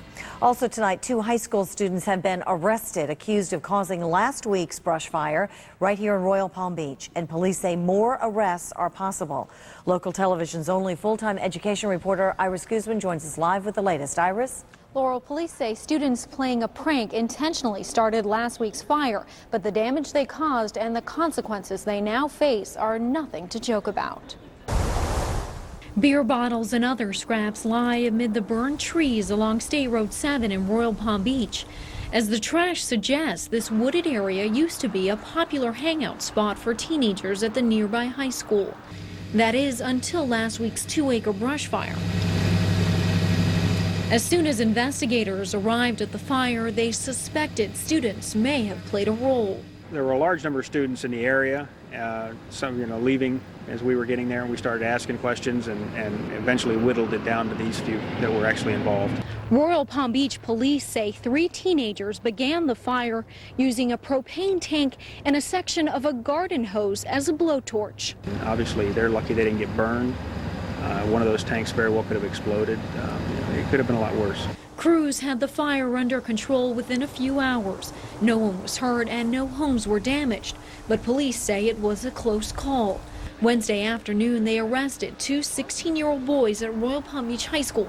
Police are still looking for a 3rd suspect who is also a student at the high school. Palm Beach Fire Rescue estimates it cost almost $13,000 to put out that fire. The teenagers are charged with, among other things, felony vandalism. Reporting live in the newsroom, Iris Guzman, News Channel 5. Major delays for some passengers at Palm Beach International. NBC News. Like film. Situation. Live in West Palm Beach, Jamie Holmes, News Channel 5. All right, Jamie, thank you. Tonight, police are looking for 2 armed men who injured a teller while robbing a credit union in Royal Palm Beach. This photo from a surveillance camera shows one of the suspects armed with a gun as he walked into the First Choice credit union. According to police, one of the suspects hit a teller over the head with his gun. Her injuries are not serious. Both men fled in a stolen green Jeep. Police later found that car, but the suspects are on the loose. Well, that robbery was similar to one earlier today at a Fidelity Federal branch on West Woolbright Road in Boynton Beach. Around 10 has now ruled for the families, saying Cupertino's insurance company has to pay the families. A jury will determine exactly how much the insurance company has to pay. For his part, Cupertino is serving a 15-year prison sentence. A rabies alert is in place in Palm Beach County. Another fox has been found infected with the disease. To try to reduce the number of rabid animals in our area, the health department is trying a new program. News Channel 5's Tanya Rogers is joining us tonight with the details. Tanya? Jim, this year's total number of rabid animals is up to 9. That's double last year's numbers around the same time. A new program underway could diminish the rabies cases. This raccoon came within inches of a golfer last month. Scott Gardner says he used a golf club to protect himself. It was the wildest thing I've ever experienced on a golf course, and I've seen snakes and every other critter, but haven't been attacked by a raccoon. The raccoon later tested positive for rabies. Since then, there have been several more cases, now totaling 9 for this year. Animal Care and Control continues to trap raccoons in the growing population, but the health department says the Department of Agriculture could help with a new program, the baiting program. It's a fish meal, and they put inside the fish meal the rabies vaccine. So when the raccoons or fox, and then you spread those around, and when they eat that, it self-vaccinates the animal. It could cost about $1 million just to implement the program the first year. Until then, residents need to take precautions. Make sure your personal, your domestic pets, your dogs, your cats, any animals that you have in your house that are all vaccinated against the rabies. And then notify Animal Care and Control that they have a strange acting animal or abnormally acting animal, and they'll come out and pick that up. The Department of Agriculture would help with the baiting program. It could take 3 to 5 years to see the program lower the cases of rabies in the area. Reporting live, Tanya Rogers, News Channel 5. On Hutchinson. Only one station has the area's most powerful chopper, News Channel 5. With Captain Julie at the helm, this state-of-the-art aircraft brings you news faster. With advanced cameras, you'll get a 360-degree view of traffic, breaking news and weather, by land or by water. Chopper 5 is larger, stronger, faster, bringing you the news you need. Come along for the ride on Chopper 5, only on News Channel 5. Coverage you can count on. Plenty of rumors and plenty of... 5 at 5 o'clock. Nearly 4 years after the shooting death of a Lake Worth middle school teacher, his friends are honoring his life and helping others through basketball. News Channel 5's Iris Guzman, I'll explain coming up. Also coming up, how you can try your hand at driving on Mars. 5 at 5 with Jim Sackett, Laurel Sauer, and Storm Team meteorologist Steve Weigel. 4 years after Barrie Grinneau's death, his friends are celebrating his life. The Palm Beach County teacher was shot and killed by one of his students in 2000. Local television's only full-time education reporter Iris Guzman is joining us from the newsroom with our story. Iris? Jim, almost immediately after his death, friends of Barrie Grinneau began a 3-on-3 basketball tournament in his honor. That tournament, in turn, has helped 29 aspiring teachers reach their dream. Barrie was the most genuine person that you'd ever want to meet, the most non-materialistic type of person. Growing up, Garth Rosenkrantz looked up to his friend and teammate Barrie Grinneau. We both played basketball for Jupiter High School, so we really got to know each other through basketball. Barrie was a couple of years ahead of me in high school, but as soon as we got out, we were close and played a lot of basketball ever since. May marks the 4-year anniversary of Grinneau's death. The Lake Worth middle school teacher was killed by one of his students in 2000 on the last day of school. Grinneau's friends decided the best way to celebrate his life was through the game he loved. I played in a lot of 3-on-3 tournaments with Barrie and his brother Kurt, so the group of us just thought this would be a great honor to Barrie, is to have a basketball tournament. Now in its 4th year, the Barrie Grinneau Memorial Basketball Tournament has raised more than $50,000 for a scholarship fund in Grinneau's name. And what's great about the scholarship fund is it's a scholarship for Palm Beach County high school students that have financial need, that have an interest in becoming a school teacher, so it's just perfect. That scholarship is handled by Lake Worth Dollars for Scholars. Dave Cantley is the program's president. People wanted some good to come from the tragedy. 4 years later, Cantley says he is worried about the scholarship's future. My concern is that we don't lose interest, and we don't get down the road a few years from now and have people who are moving into the area say, who was Barrie Grinneau? We want to get that scholarship endowed to $100,000 so it'll be there forever. The 4th annual Barrie Grinneau Memorial 3-on-3 basketball tournament will take place Saturday, April 3rd at the Jupiter Community Center. For more information, you can call 741-2400. The tournament is open to boys and girls, young and old. The deadline to register is this week. Also, to donate or for more information about the scholarship, you can log on to barriegrinnowscholarship.org. Reporting live in the newsroom, Iris Guzman, News Channel 5. Iris, thank you. How would you like to experience what it's like to drive on Mars? NASA's website has launched a new interactive program called M2K4. That stands for Mars 2004. Visitors can simulate driving a rover across the surface of Mars. 300 million miles is a bit too far for the real thing. You can check it out at nasa.gov. They are celebrating culture and heritage in Key West. Each had to write a 250-word essay on leadership. Then they got to put on the equipment and learn from the pros. Here we go through some physical training in the morning, and then we put them through all the various aspects of our job, whether it's fighting fire, using tools and equipment, surface water rescue, CPR. They get a good taste of everything, as well as team building and problem solving. The governor's request. Still ahead on News Channel 5 at 5. Meet Ron Kaufman, host of a radio show just for seniors and the issues that impact them. I'm Chandra Bill, where you can tune in, coming up on News Channel 5. Also coming up tonight is a leading cause of blindness. Technology can provide a wealth of information, but it can also be intimidating, especially for senior citizens. But a local man makes information available at the touch of a dial. News Channel 5's Chandra Bill has more in tonight's Focus on Family. Whether you're a senior already or you've got parents or grandparents who are there, Ron Kaufman hopes you'll find something of interest or value on his new radio talk show. Good afternoon and welcome to Senior Lifestyles, intelligent live talk radio, where today we'll be talking again with Dr. George Brenner about is our healthcare system healthy, the decline of private There's a topic of interest to everyone, not just seniors. Welcome back to Senior Lifestyles, Dr. Brenner. Thank you, Ron. Ron Kaufman is the producer and host of Senior Lifestyles, talk radio on WBZT AM 1230. Topics can range from lifestyle to financial to medical issues. That is the problem, is that medicine has become a business and is no longer a field, an endeavor where there is a relationship between somebody who is ill and people who are working to make them better. The 59-year-old Kaufman has a background in medical sales, and his wife is in geriatric care.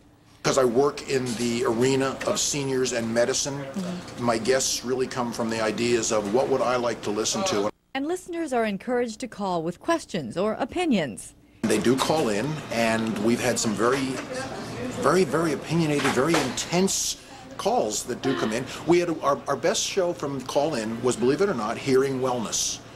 Kaufman believes his show fills a need that's not being covered, easy access to experts and answers to personal questions. It is to educate. It really is aimed as a community service, but I'm having so much fun with it that it's something that I really want to keep going. Senior Lifestyles just debuted at the end of February, and you can catch it every Tuesday, Wednesday, and Thursday from 3 to 4 in the afternoon on AM 1230 WBZT. For Focus on Family, I'm Chandra Bill. West Palm Beach city leaders are giving some... I'm Adrian Bashik. There's some new information out today in a case involving flying road debris that badly injured a woman on a South Florida highway. Attorneys for 43-year-old Claudia Avila are close to determining where a piece of metal came from that struck her car and left her in a coma. Yesterday, attorneys for Avila filed a request seeking the court's permission to preserve and obtain evidence that may lead to the person who's responsible. On February 17th, a piece of metal struck and crushed Avila as she traveled southbound on I-95 in Delray Beach. 34-pound pieces of metal don't just fall from the sky, and the purpose of the request that we're making to the court is to attempt to find out where it came from. There will be a hearing in the coming weeks where attorneys for Avila will find out if their request is upheld. A Florida high school teacher is feeling the heat this And now, the #1 news at 5 o'clock. WPTV News Channel 5. Good evening, everyone. I'm Shannon Cakin, tonight for Laurel Sauer. And I'm Jim Syka. Thank you for joining us. First on 5 at 5, a Riviera Beach dive company had a tough afternoon after a forklift crashed and wiped out half of their fleet. The piece of equipment toppled into the water off of 22nd Court, leaving 3 boats sinking in the Intracoastal Waterway. News Channel 5's Jamie Holmes is joining us from Riviera Beach tonight with more on this story. Jamie. Jim, what a day it's been out here. You can see what's left at this point. It took 2 cranes and dozens of construction workers to get this forklift out of the water and back onto the shore.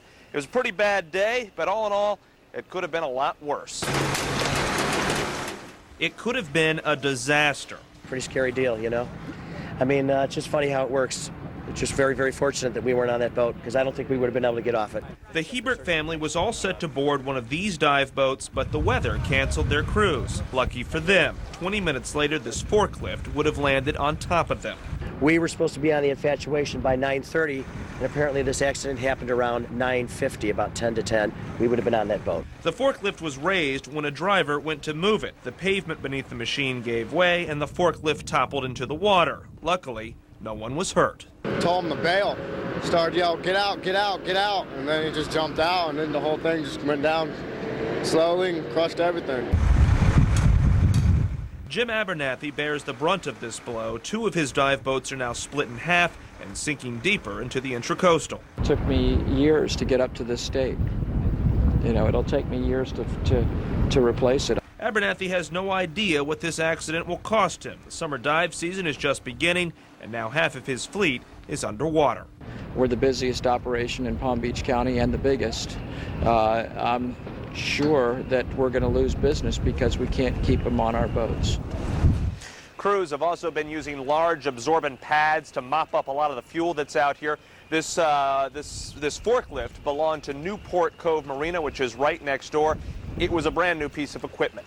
Live at Riviera Beach, Jamie Holmes, News Channel 5. Now to Washington tonight, where the man who... 2 Lake Worth teenagers are accused of setting off homemade bombs. This is the damage done by the bombs. Police tell us this fence in the 1400 block of South M Street caught fire last night when the 14 and 15-year-old boys threw beer bottles filled with gasoline at it. They used a T-shirt as a fuse.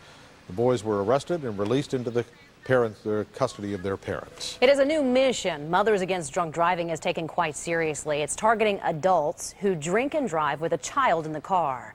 This as the organization unveils a new report with some sobering statistics. News Channel 5's Tanya Rogers is in the newsroom tonight to explain this one. Tanya?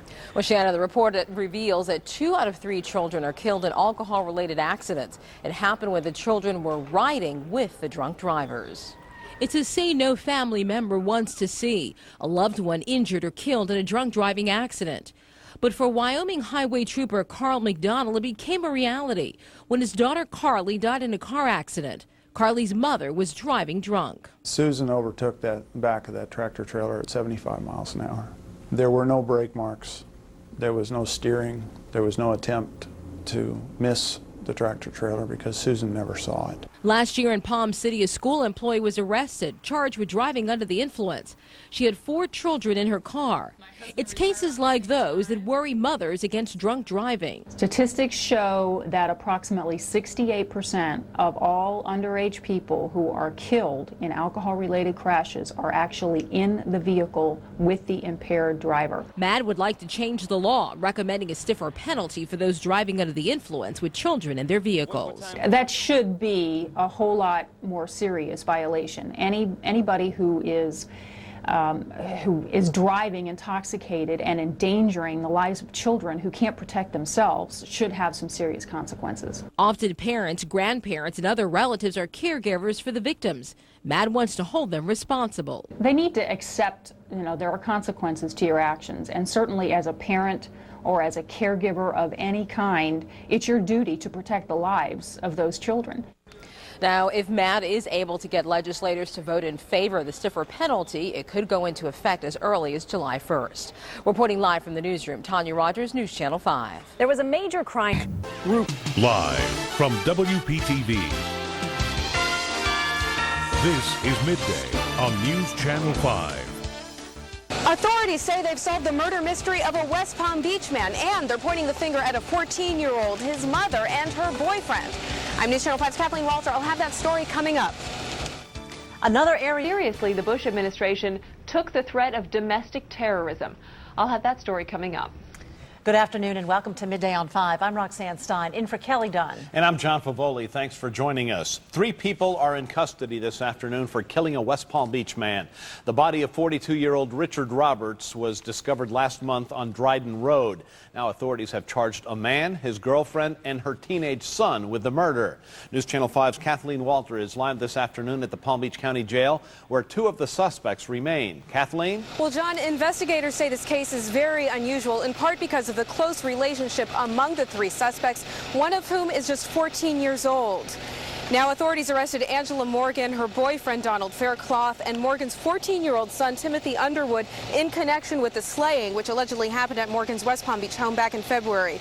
According to a probable cause affidavit, a fight ensued between the suspects and Richard Roberts inside the residence. Investigators say the teen allegedly hit Roberts on the head with a bat, drove him to Dryden Road, where his mother allegedly opened fire on the victim, who died from multiple gunshot wounds. Faircloth and Underwood were formally arraigned in court this morning. There was apparently an altercation, from what I've been informed, with the 3 individuals and the deceased. What took place and why that altercation and what that was about is still under investigation. This is very much an open case. The 14-year-old suspect, Timothy Underwood, is a student at Okehele Middle School. All 3 suspects remain in custody, and authorities tell me more arrests are pending. Reporting live in West Palm Beach, Kathleen Walter, News Channel 5. Palm Beach County Sheriff's deputies have arrested a man in connection with his wife's murder. This morning. And now, the #1 news at 5 o'clock. WPTV News Channel 5. Good evening. I'm Tanya Rogers in for Laurel Sauer. And I'm Jim Sanka. Thank you for joining us. First on 5 at 5. Tonight, 3 people are in custody in connection with the killing of a West Palm Beach man. A passerby discovered the body of 42-year-old Richard Roberts last month on Dryden Road. The suspects include a woman and her teenage son. News Channel 5's Kathleen Walter is joining us tonight from the Palm Beach County Jail with the latest information. Kathleen. Well, Jim, investigators say this case is very unusual, in part because of the close relationships among the suspects, one of whom is just 14 years old. Just to know that, somebody died in our neighborhood, it's still shocking.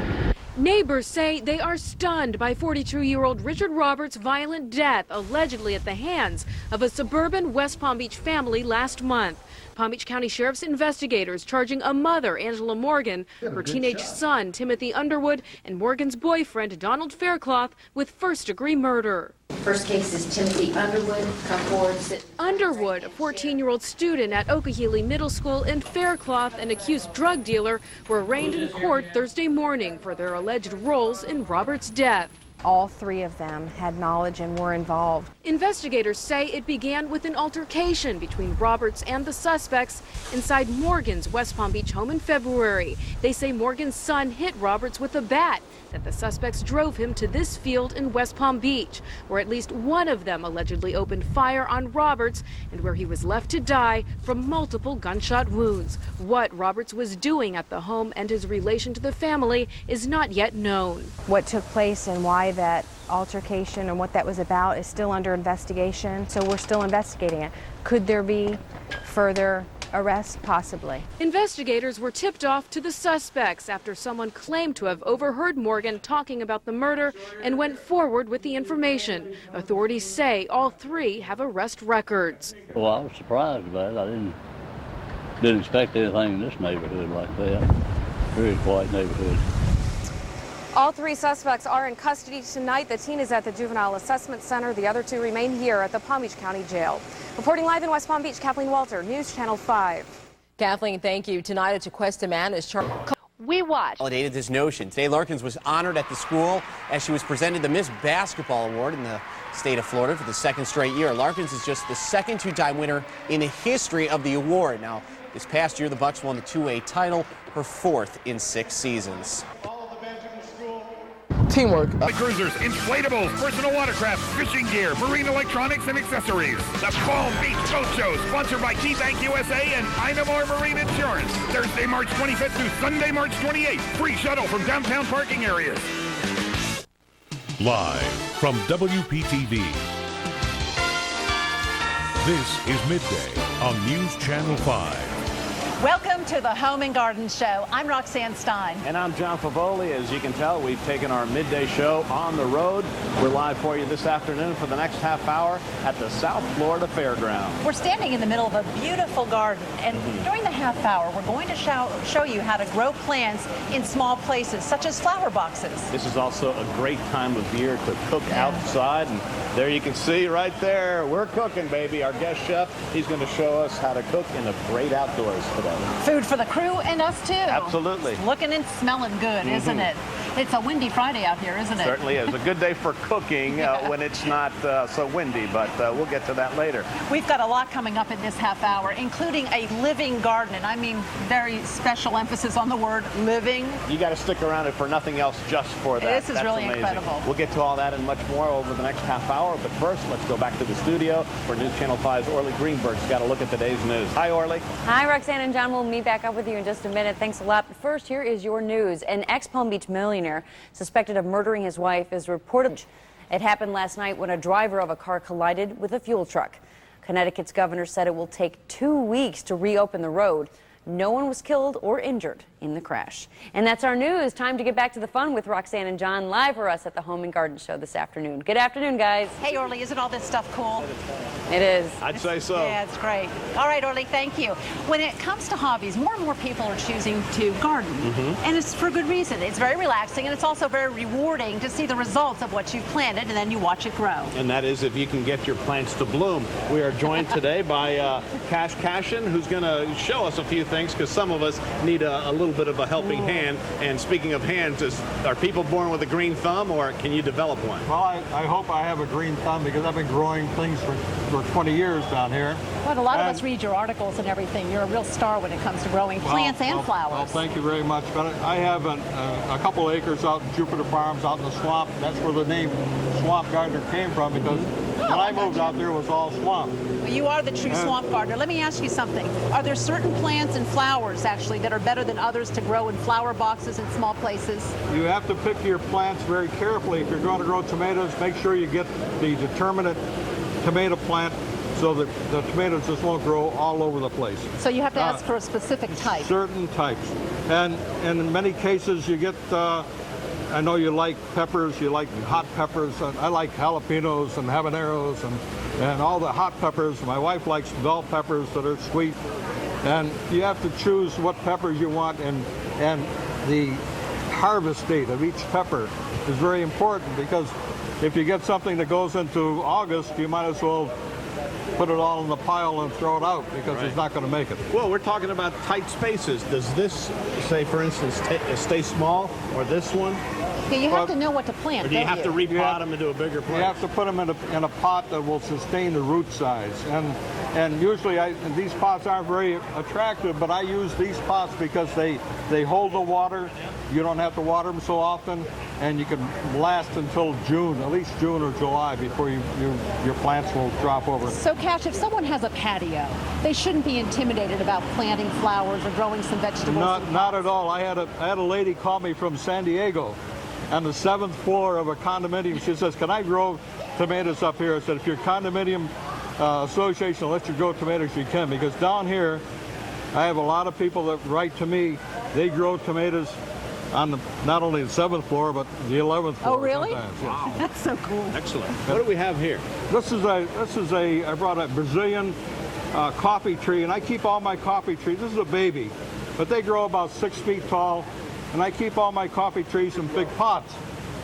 And the big pots allow me to move them around. If a cold winter comes, I move them around to the south side of the house. Well, that is an advantage of having plants in flower boxes. And flowers, you can move them to follow the sun throughout the seasons, can't you? I grow everything in pots or in raised beds.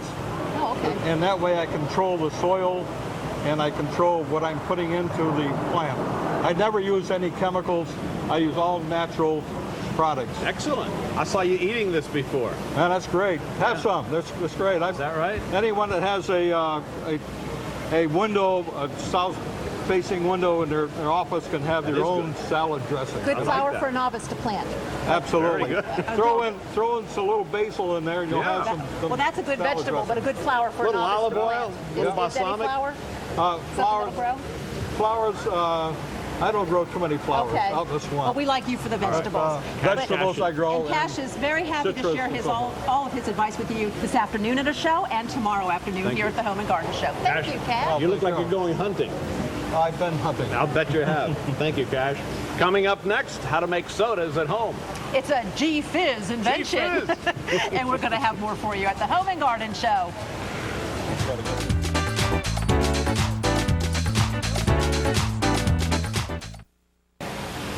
That tree isn't moving because of the wind, although it is quite windy out here today. It's moving because it's part of what we were telling you about, the living garden. And this one is called Divine. Divine, for obvious reasons. There's a woman inside that making it move, as you probably saw in the close-up coming out. It's all part of the living garden, and it's based in Orlando. These people put on shows. They've been to all kinds of places, theme parks, private parties. They've performed in Japan and Canada, Australia. They have performances here today and tomorrow, so come by and see Divine. And Divine is not alone. She has a sister named Fountain. She has water that comes out of her fingers. So that's remarkable. They're remarkable. They're wonderful shows to watch and remarkable. Wow. Divine, you're just, look at the pose. Strike up pose, Divine. You look divine. All righty. Now we got some business to take care of here. Just in case you've worked up a thirst, we've got something. What's a cool invention, how you can make soda at home. Larry Matthews from Soda Club USA joins us here today. USA. Thanks for joining us today. Now, earlier you were showing us some of this stuff, and this is remarkable. Well, we've actually been selling in Europe for about 15 years, and we have 10 million customers worldwide. We're just now bringing this product to the United States. It's a home soda maker, in that you can actually turn your tap water straight into club soda. That's amazing. You start with just regular That's water, all it is. That's and you what we've add done some here. fizz to it. All right, we'll do that right now. All right. You just simply take a bottle of tap water, you fill it to the fill mark, and you actually use CO2. We're actually using a little small CO2 container that will do 110 bottles of CO2. So basically that's what seltzer is, or club soda. What's it cost you to get started? You're looking about an entry level about $90, and will also get enough flavorings for a family of 3 for about 9 months. So that's to buy this and a few of these Oh flavors. yes, it's all included. Well, that's pretty cool. And this tastes like the club soda you buy at the market? That's exactly what it tastes like. And how much does one of these cost to make? You're looking at about, for club soda, you're looking at 16.3 cents per that's liter. a significant compared savings to from the 99 supermarket. cents to $1.39 in the store. And it tastes like club soda? Exactly. And how do you flavor it? Well, to flavor it, we'll just take it on to the next level. We use each of our bottles of flavoring. We'll actually create 12 liters of flavoring. All right, that's what? Cranberry This is cranberry raspberry. Okay. Each cap is actually a portion pour. All right. So if I do a full pour, this should be very tasty, and we've lightly carbonated it. It's just this simple to do. Once you pour it in, you want to use the hermetically sealed cap. This will keep that flavor in longer. All right. And this bottle is about 3 times thicker than your normal grocery store bottle, so we're going to keep it carbonated longer.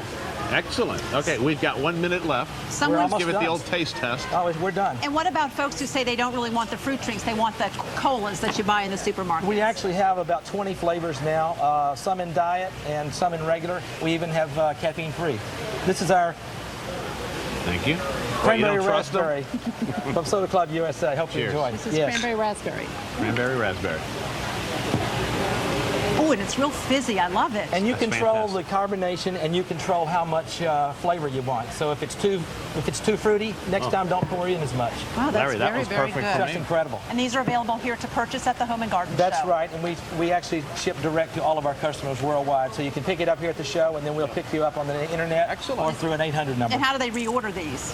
Again, through our internet, 1-800-SODA-CLUB or sodaclub.com. It's so easy. Larry I had a Matthews, feeling all that was coming, but that's all right. Thank Hey, you it's so much. delicious. Plenty of Larry. brochures, plenty of shows. We've throughout got the day. everything. Excellent. Thank Thanks. you. It's Good my to have pleasure. you Good with luck. us. Thank you.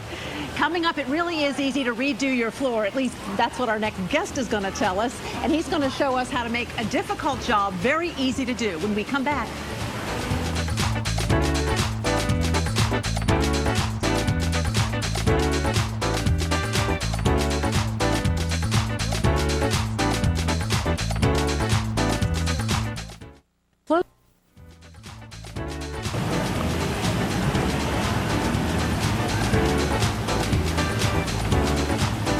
Welcome back to the Home and Garden Show, and they say one of the best ways to improve your home is by putting down a new floor. Absolutely, or a new bridge like we just saw, but it can give it a whole new look. The floor we're talking about, but just thinking about it can certainly just give you some tired bones. Well, I think so, but our next guest says it really isn't that difficult to do. So he says. Yeah, Ed Wells joined us. Nice to see you. Ed Wells from Master Touch. From Master Touch Remodeling. Thank you for having us. You're going to show us how to put in a laminate floor. Now, are laminate floors a lot more popular than hardwood floors these days? Hardwood floors to put in these days? Yes, they really are. They're so popular that they're just absolutely flying off the shelves.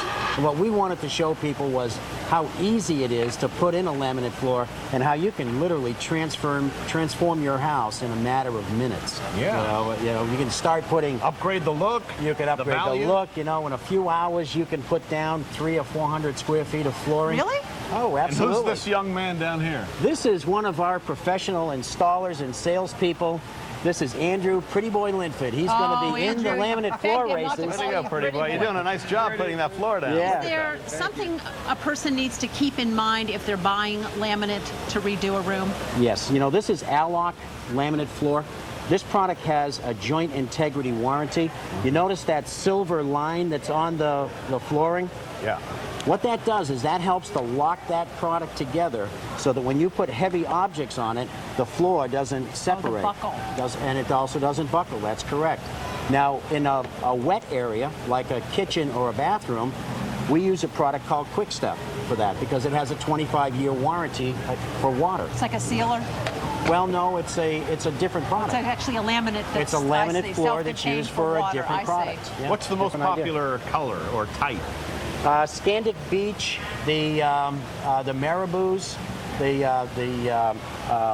Oaks. But how do you cut this now for little corners and things like that? You just cut it with a regular chop saw, just a standard straight cut chop saw. You don't need anything fancy. If you've never done this before, you can do it? Absolutely. I put a floor down in my house, and I'm not a professional installer. Yeah, but you're Master Touch Remodeling. I understand that, but I'm still not a professional installer. I understand with laminates you need to let them season in your house for a couple of days. That's correct. They need to acclimate for about 48 hours in your home. And this would be the same. This all lock would be like that as well. Why is that? It has to get used to the temperature in your house because it's going to contract to that temperature. Flooring expands and contracts. You have to leave a 1/4-inch space all the way around the room so that it doesn't push up tight against the floor, the walls as it expands, and there's temperature changes. So this is a couple of days worth. The acclimation process just takes out any problems with the floor tightening up. Ed, give me some prices. What are we talking about to do a living room, let's say? Well, an average living room would probably be about 400 square feet. About cash and carry price would be $1,200. Compared to hardwood? Oh, compared to hardwood would be twice that. Okay, that's what I wanted. Excellent. Well, thank you and for it looks being very with us today, Ed. Thank you it's for a great looking floor. Andrew, and thanks it's for your Pretty work. boy, thank you very much. Good work, Andrew. Did a nice job. Pretty boy. Yeah. Thank you very much. But you'll never live that down now, Andrew. Really. We had You're done. Divine earlier, now we have Pretty Boy. I know, we got Pretty Boy. Thank you. Ed Wells of Master Touch Remodeling. Good to have you with us. Thank you. If you've worked as hard as Andrew's worked, you've certainly worked up a good appetite. Certainly. So, you know what? It's time to eat something. And coming up next, the grill is fired up. You've got We've got the best of cooking outdoors when we come right back.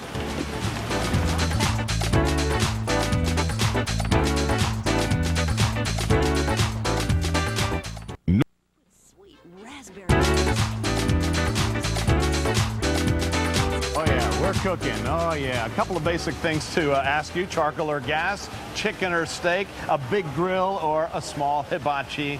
Looks like we got the big grill today. Those are just some of the things to consider, though, whenever you cook out. All you need to know is, what are you having for lunch? I think that's my snack. I think we're all set right here. Chef Jerry Nicholson joins us this afternoon to give us some hot tips on grilling outside, because it sure seems like, Chef Jerry, everyone's doing it these days. It's the thing to get into. Let's start with that first question and ask it, which is better, charcoal or gas?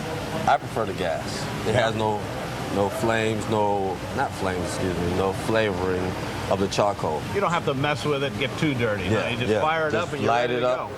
Every day it lights up, rain or shine. All right. On a windy day like this, it's okay? Yeah, it's great. It's great. Just close down the lid. Some do's and don'ts on a windy day, let's say, for cooking outside. Turn it from the wind. Just turn the grill around and just light it up. Now, grilling has gotten pretty high tech. I mean, there's really fancy grills these days. Right. They've come a long way from that little charcoal grill in the backyard. You have to get familiar with how hot your grill cooks, don't you? Yes, correct. I mean, you have temperatures low, high, medium, but it goes from 250 to 600 degrees on a regular U-burn grill. But then we have the thing called the infrared, which gets to 1400 degrees, where something like a filet mignon would take 20 minutes to cook. On this right here, it takes 8 to 10 minutes. Oh, see, that's the difference. So it cuts down the and cooking burn. time in half. And you can cook anything on the grill. Anything. We have mangoes. All at the same time, or you really have to be a master chef to time it out right? Anybody can do it from 12 to 60. He wants to say, even you, John. Yeah, is it a good idea to have different temperature controls on your grill so you can do a steak on one side and, say, vegetables on another, or fish? What happens, yes, that's great. But what happens is you have a warming rack. You will cook something to a certain temperature and you just place it on the warming rack and let it finish off. What's the grill that we have out there that... That's a Dynasty. That's a 30-inch Dynasty, which is double U-burn, but it also comes in infrared half U-burn. That's practically a room, that grill. That's a super duper. That's incredible. What about safety issues? I mean, that's always a concern. Yeah, because people will bring the food outside. Well, what happens with the propane is that it shuts off automatically. If you have like a gas leak or something disconnects, it automatically shuts down. So If there's a flame anywhere, it shuts down. And I was thinking food safety. Let's go to food safety about you don't want to bring it all out at one time and let it sit when you're grilling food, like steaks and No, fish you want to keep it, especially chicken, you want to keep it at a certain temperature so that, you won't get salmonella.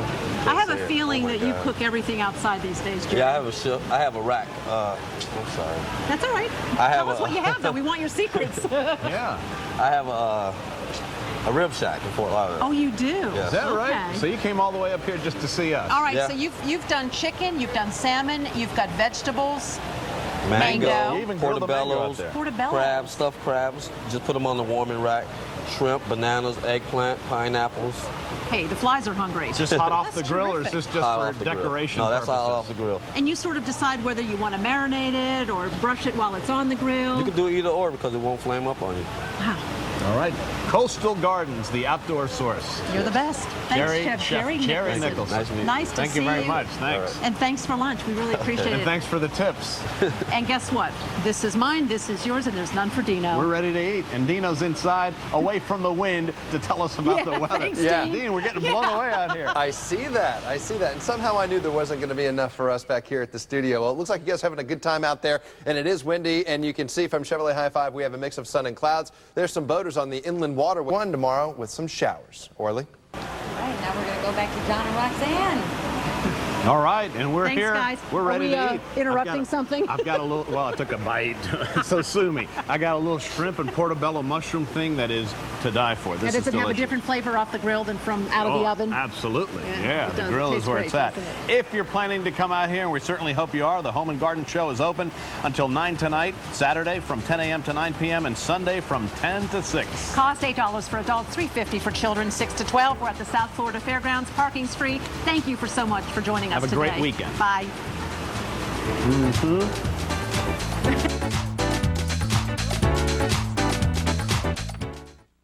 If you want news, we've got The Lake Worth Industrial Park. Rander is also reviewing surveillance video from the gas station, but so far it is not enough to lead him to his suspect. We need the public's help coming forward and trying to identify the person that. And so too does James Phillips, who in a strange twist knew Reen Bean, and who today is haunted by his face-to-face encounter with the man who might have killed him. It's a tragedy, you know. I know it's going to eat his conscience up, you know. I know it's going to be hard for him to sleep at night, and just that I hope they catch him. That's it. Investigators again need. There are lots of events going on this weekend. That's right. Let's see. We have the boat show going on. Home and Garden Show. Home and Garden Show. And, of course, all of this is predicated on the weather cooperating. Storm Team Chief Meteorologist Steve Weigel is joining us tonight from another event that's going on, the Riviera Beach Jazz Festival. Steve? Yes, that's right. It's going on tonight and Saturday, and it's going to be a great event. We've already got lots of people out here. I want to bring in Michael Brown, the mayor of Riviera Beach. How you doing, Mayor Brown? I'm fine. How you doing? Not too bad. You were telling me earlier that you get 10 to 15,000 people every year for this. Are you expecting even more this year? This year we're expecting between 20 and 25,000 people over the 2 days, maybe even more. We got some great talent, great lineup. And except for the wind, we're going to have great weather. The wind is pretty breezy out here, and it's been that way all day. At least it's dry, no showers. And what can people expect when they come out? They can expect a diverse amount of talent. They can expect music from a wide spectrum, jazz, R&B, a lot of rock and soul.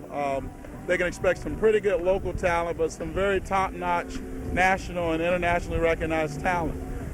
They can expect a lot of fun for their families, for their children. And this is just a chance that we use to showcase what a great community Riviera Beach is. We've had a rough time sometimes getting our message out about who we are and what kind of community we are. So we figured the best way to do it is to have a great party every year, invite everybody in, and that's what we do now. We've got people now traveling here from out of state, from all across the state, but from out of state and from throughout the community, and it's what we wanted, that's what we needed, and we're very proud of it. You've got a great location here. I'm sure Bob can get a shot of the stage in the background. That's where most of the bands are going to be. And of course, if folks want to get here, you drive over the Blue Heron Bridge, and it's kind of at the south end of Singer Island, right? We do, and we have some remote parking. The parking is limited on the island. We have remote parking from various lots around the city. At the base of the Blue Heron Bridge on the west side, just next to the Crab Pot site, that lot is available. We have parking at the Riviera Marina. We have parking at JFK Middle School, at Suncoast, at Wells Recreation. We have shuttle buses that will shuttle people in and out of here.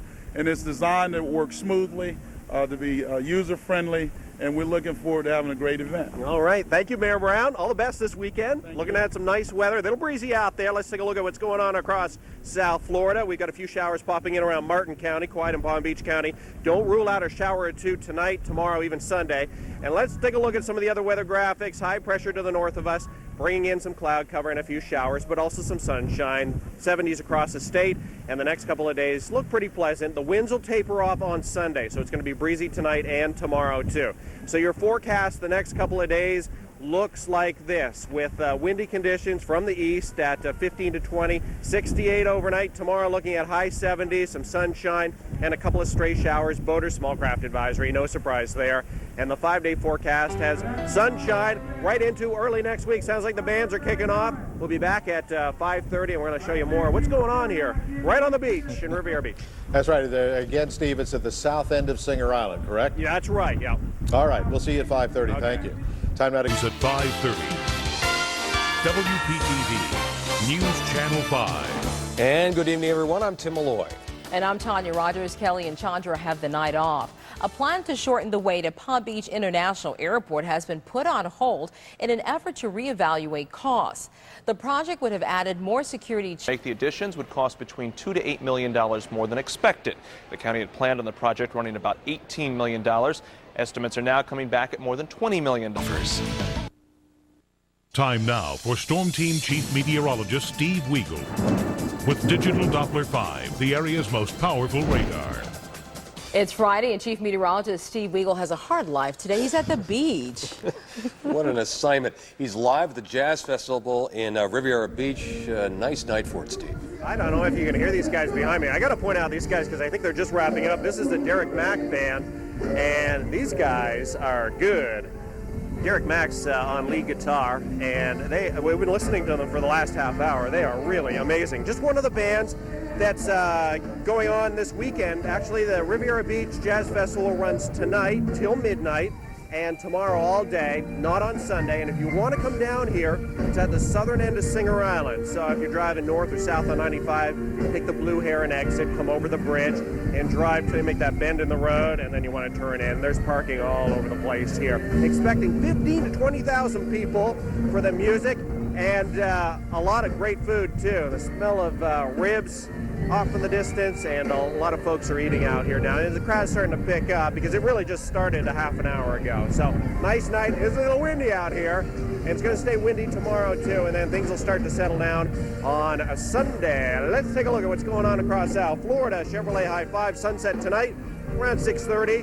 Nice night shaping up. It will be breezy. We do have a few stray showers rolling in along the coastline. Because it's so windy, though, the showers, they've got legs. They're moving quick, and they won't last long. So you may see a sprinkle or two, but it'll be brief. There's a look at the Doppler. Digital Doppler 5 doing a great job tonight, picking up some rainfall in Martin County, some more just offshore Stewart, Jensen Beach, Sewell's Point, Port St. Lucie. It's all moving east to west.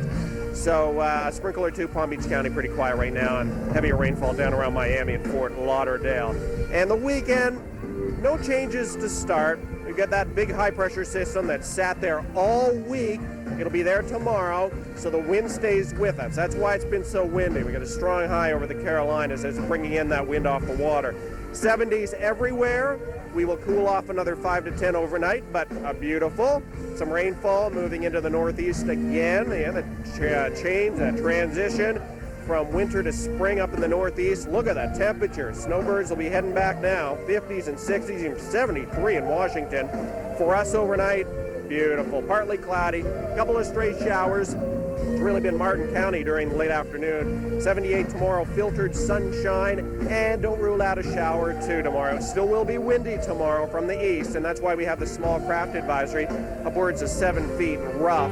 And the 5-day forecast has it warming up and not as windy on Sunday. Monday, Tuesday, and Wednesday don't look too bad either. I don't know, listening to these guys in the background, this is the Derek Mack Band, and they are wrapping it up in the next song or two. And just come on out and check it. It's Jazz Fest in Riviera Beach tonight till midnight and all day Saturday too. Hey, these guys, Tim and Tanya, aren't they good? We're sitting out here kind of swaying. Yeah. And I'm dreaming of the food that you've been talking about, the ribs. Oh, yeah. There's lots to do down here, so come on out and enjoy it. Sounds like a lot of fun. All right. Good stuff, Steve. Thanks. Time now for a check of the Friday evening rush hour. Here's Metro Traffic's Bruno Moore with our Sky 5 Traffic Network. Bruno? All right.